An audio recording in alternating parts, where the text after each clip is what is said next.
नवरात्रि के 9 दिन जगत जननी माँ दुर्गा के 9 स्वरूपों की पूजा की जाती है। माँ शैलपुत्री ही सती माँ। जय माता दी। Hello everyone, welcome back to my YouTube channel with another new blog.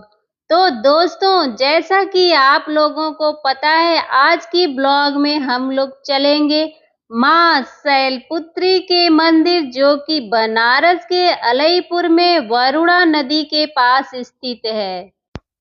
तो दोस्तों, आप लोग देख रहे हैं माँ शैलपुत्री मंदिर का मुख्य द्वार। अभी हम लोग खड़े हैं वाराणसी के सरैया एरिया में, जो कि अलईपुर से सटा हुआ है। यह जो पुल आप देख रहे हैं, यह वरुणा नदी पर बना हुआ है। इसे वरुणा पुल और पुराना पुल के नाम से भी जाना जाता है।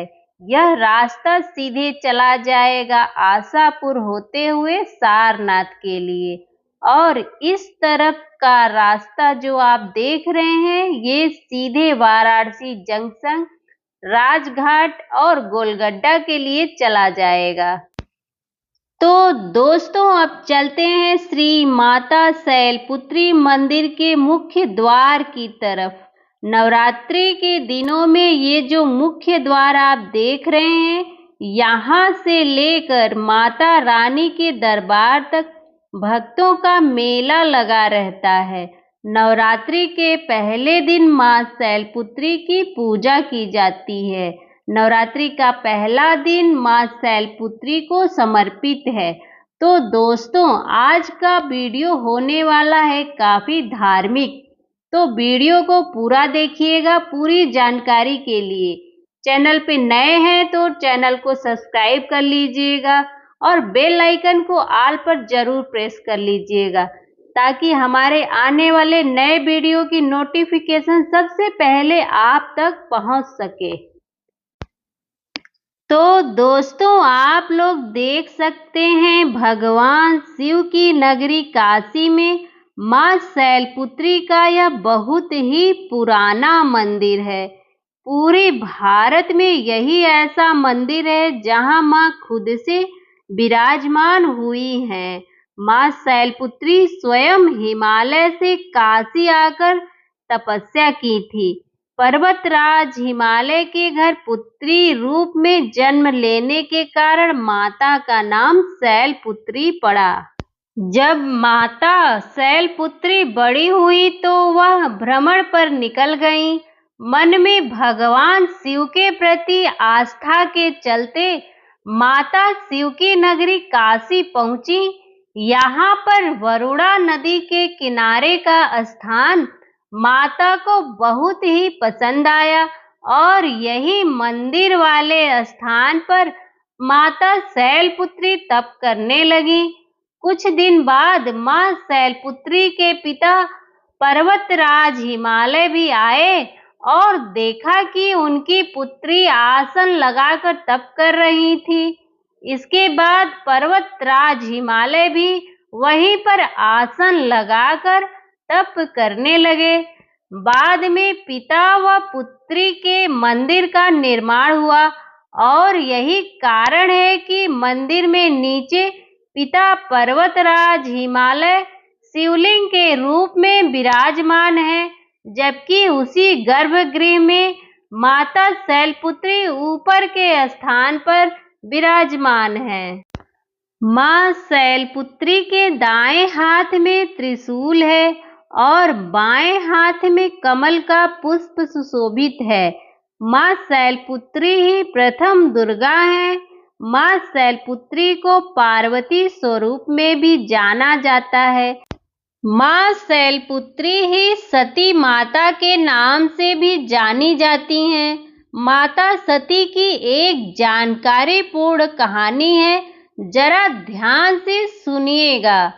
माता शैलपुत्री अपने पिछले जन्म में राजा दक्ष की कन्या थी, जिनका नाम सती था।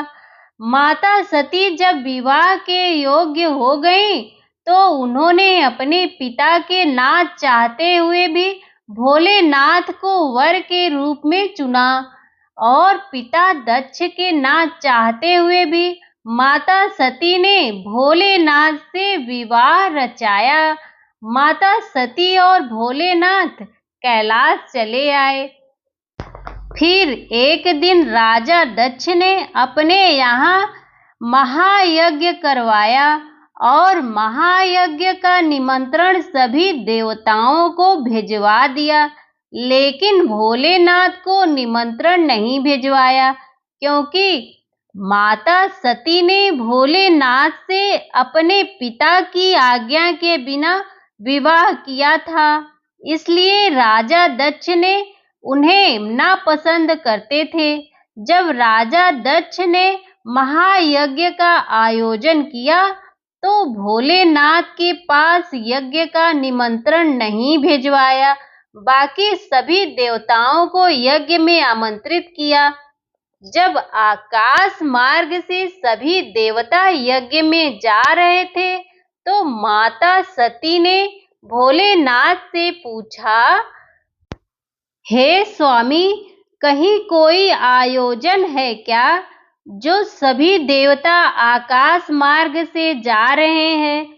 तब भोलेनाथ जी ने माता सती से कहा, राजा दक्ष ने महायज्ञ का आयोजन किया है। इतना सुनते ही माता सती ने भोलेनाथ से कहा, स्वामी, फिर तो हमें भी इस महायज्ञ में चलना चाहिए। तब भोलेनाथ ने माता सती को समझाया, आपके पिता का हमें निमंत्रण नहीं आया है और बिना बुलाए किसी के घर कभी नहीं जाना चाहिए। लेकिन माता सती भोलेनाथ से कहने लगी कि हे नाथ, वह तो मेरे पिताश्री का घर है। अपने पिता के घर में जाने के लिए भला निमंत्रण की क्या आवश्यकता है?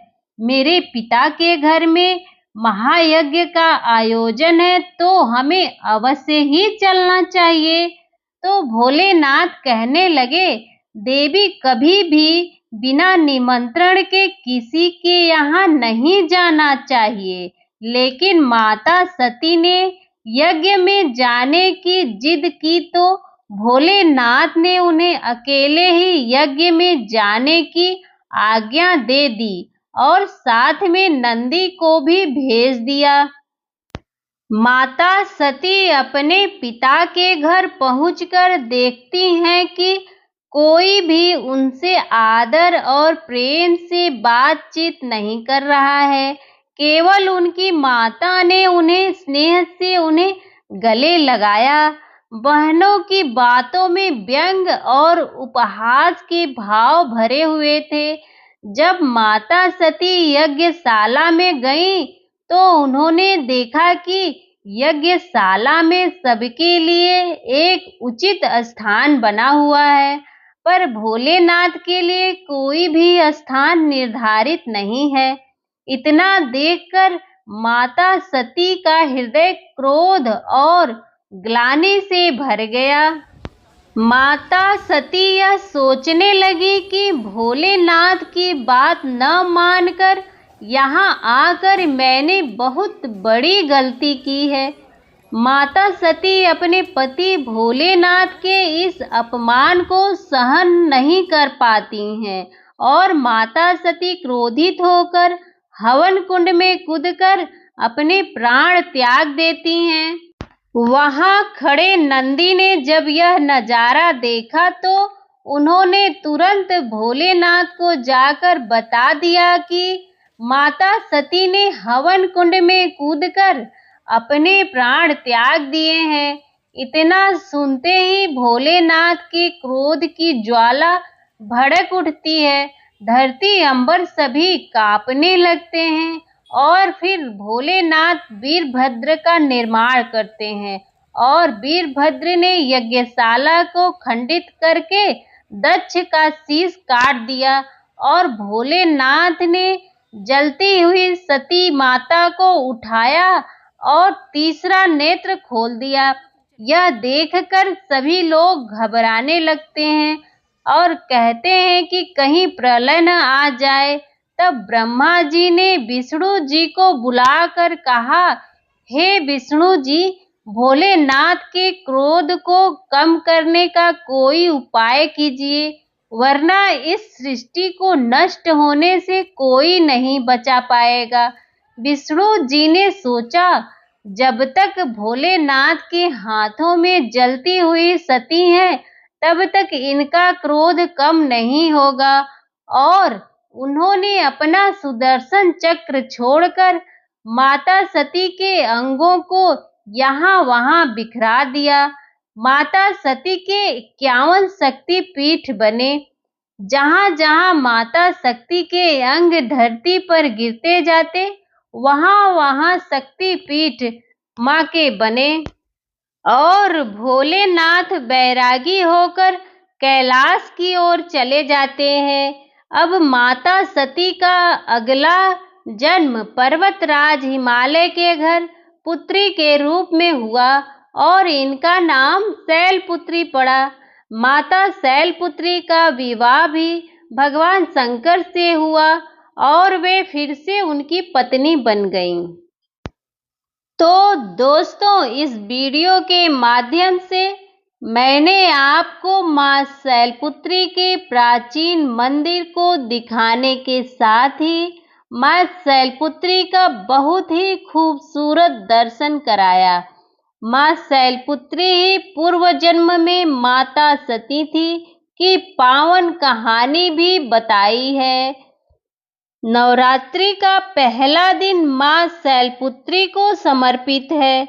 नवरात्रि के 9 दिन जगत जननी मां दुर्गा के 9 स्वरूपों की पूजा की जाती है। तो दोस्तों, यदि आप मां शैलपुत्री के दर्शन स्वयं करना चाहते हैं, तो नवरात्रि के पहले दिन मां शैलपुत्री के मंदिर जरूर आएं। आपको बहुत ही अच्छा लगेगा।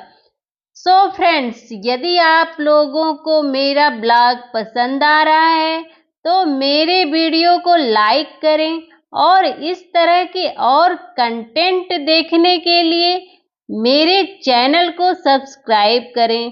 तो मिलते हैं किसी नेक्स्ट ब्लॉग में। Thank you. जय माता दी।